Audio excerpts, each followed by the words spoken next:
안녕하세요. 17년 동안 줄기세포 가슴 성형을 연구한 신동진 원장입니다. 선생님, 가슴 성형하면 무조건 티나지 않나요? 그렇지가 않습니다. 제가 그동안 수천 명, 거의 10,000명 가까운 여자들의 가슴을 봤는데 저도 헷갈리는 경우가 있습니다. 무조건 보형물 했다고 티가 나는 건 아니고요. 본인 체형에 적절히 맞는 그런 보형물을 찾아서 수술을 한 경우에는 육안으로 봤을 때 저도 헷갈리는 경우가 있고요.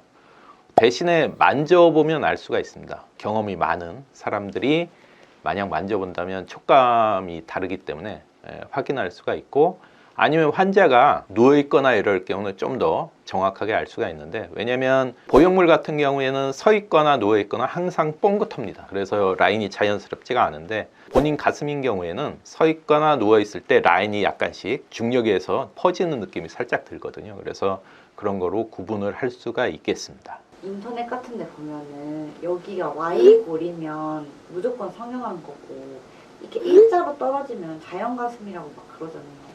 그럼 그걸로는 알 수가 없는 거예요?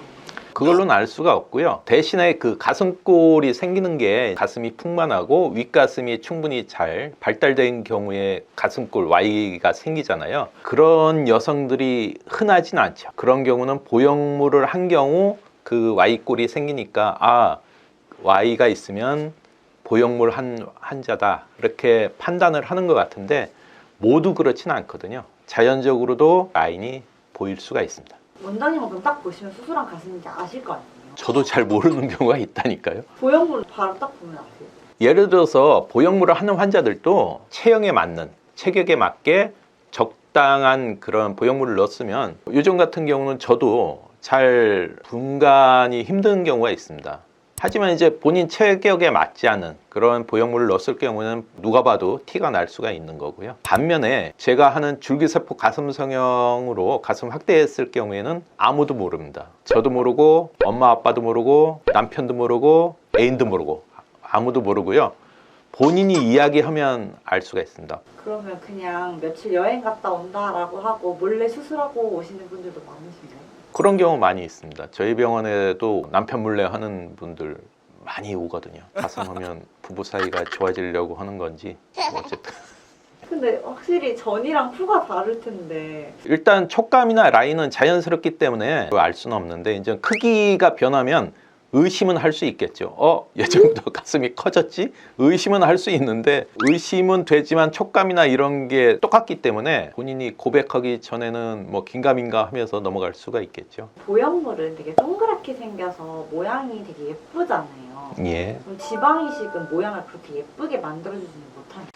지방이란 게 결국은 어떤 형태를 갖춰준 게 아니고 순두부 같은 조직입니다. 그렇기 때문에 보형물은 형태가 있죠. 동그란 형태를 만들어서 뭐 물방울 모양도 있고 동그란 모양도 있고 뽕긋한 모양도 있고 넓적한 모양도 있고 다양한 보형물 형태가 있는데, 그래서 그 보형물 형태대로 가슴이 어느 정도 만들어지지만, 줄기세포 가슴 확대술 같은 경우에는 지방을 이용한 시술이기 때문에 그냥 본인 가슴 모양대로 커진다, 그렇게 이해하는 게 좀 더 정확하고요. 대신에 예를 들어서 윗가슴이 많이 꺼진 경우에는 지방을 주입할 때 윗가슴에 좀 더 집중해서 주입하는 식으로 교정을 하고 있습니다. 가슴이 벌어진 경우에는 이런 교정이 따로 없나요? 가슴이 벌어진 경우에는 교정이 안 됩니다. 벌어진 가슴을 교정하기 위해서는 보형물을 삽입을 할 때 가슴 안쪽까지 바짝 박리를 한 다음에 보형물을 삽입을 해야 되거든요. 만약 그 사람 체형이나 이런 게 보형물 사이즈랑 맞지 않으면, 잘못하면 더 어색해 보일 수가 있습니다. 예를 들어서 유두 방향은 이 바깥쪽에 있는데 가운데 쪽으로 볼륨이 있게 되면 바깥을 쳐다보는 좀 이상한 형태가 될 수가 있기 때문에 본인 체형하고 보형물 이런 걸 잘 맞춰서 해야지, 무조건 가슴골 만들겠다고 수술했다가 낭패를 볼 수가 있습니다. 가슴 지방 이식을 하고 나서 생착이 되잖아요.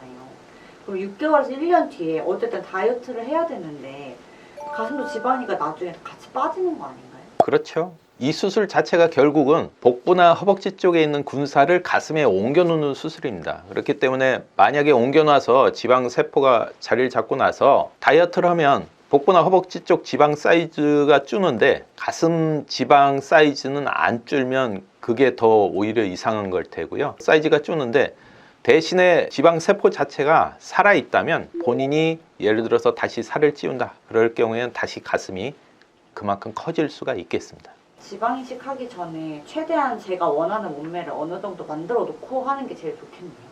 꼭 그런 것은 아니고요. 본인이 원하는 몸매가 날씬한 몸매라고 하면 예를 들어서 다이어트를 하든 운동을 해서 몸을 날씬하게 만들면 복부나 허벅지 쪽에서 지방하고 줄기세포를 가슴에 옮겨줘야 되는데 옮길 지방하고 줄기세포가 없으면 수술을 할 수가 없겠죠. 그래서 비율이나 이런 것을 확인을 한 다음에 시술을 결정하셔야 된다. 그러면 다이어트하고 가슴이 작아졌는데 지방이 좀 있으면 그때 가서 다시 더 넣어도 상관없나요?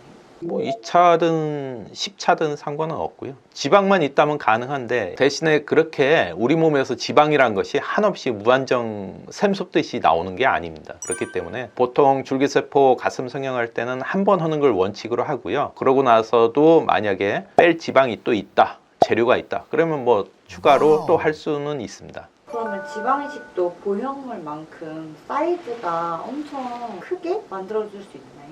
조건이 맞는다면 가능합니다. 하지만 그 보형물하고는 좀 차이가 있는데 보형물 같은 경우에는 원하는 사이즈를 가슴에 넣으면 뭐 그만큼 가슴이 커지죠. 반면에 줄기세포 가슴 확대술 같은 경우에는 본인이 무조건 원하는 사이즈가 될 수가 없습니다. 몸에서 뽑아서 옮길 수 있는 지방량 자체가 뭐 A컵에서 C컵 될 정도의 지방량이 있고 또 이 환자의 가슴 공간이나 이런 것이 그 정도의 지방이 들어가서 잘 자리 잡을 수 있는 가슴 공간이 확보돼 있다. 그럴 경우에는 뭐 A컵에서 C컵도 되고 D컵도 가능할 수가 있는데 본인의 몸에서 뽑아서 가슴에 주입할 수 있는 지방량이 그렇게 많지 않다. 예를 들어서 뭐 A컵 되기도 힘들다. 그러면은 재료인 지방이 없기 때문에 그렇게 가슴 확대가 원하는 대로 안 될 수가 있는 거고요. 지방이 어느 정도 있다 하더라도 예를 들어서 가슴 공간 자체가 치밀 유방이거나 제대로 발달이 안 돼 있는 가슴이다 그러면은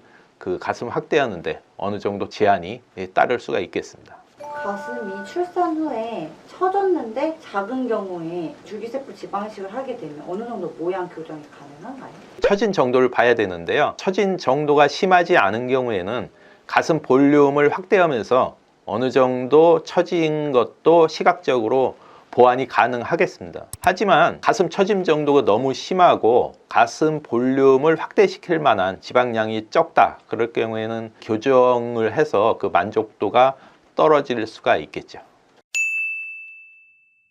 오늘은 가슴골의 모양으로 성형 여부 판별이 가능한지, 수술로 가슴 모양이 교정이 가능한지에 대해서 설명해 드렸습니다. 아무래도 보형물은 누웠을 때 티가 날 수밖에 없는데요. 지방이식은 남자친구도 남편도 심지어 엄마도 모릅니다. 아무리 이렇게 티가 나지 않는 수술이라 할지라도 의사의 수술 실력에 따라 결과는 천차만별로 달라질 수가 있습니다. 사전에 병원을 꼼꼼히 확인하고 신중하게 결정하셔야 시술 후의 만족도를 높이고 후회하지 않을 수가 있습니다.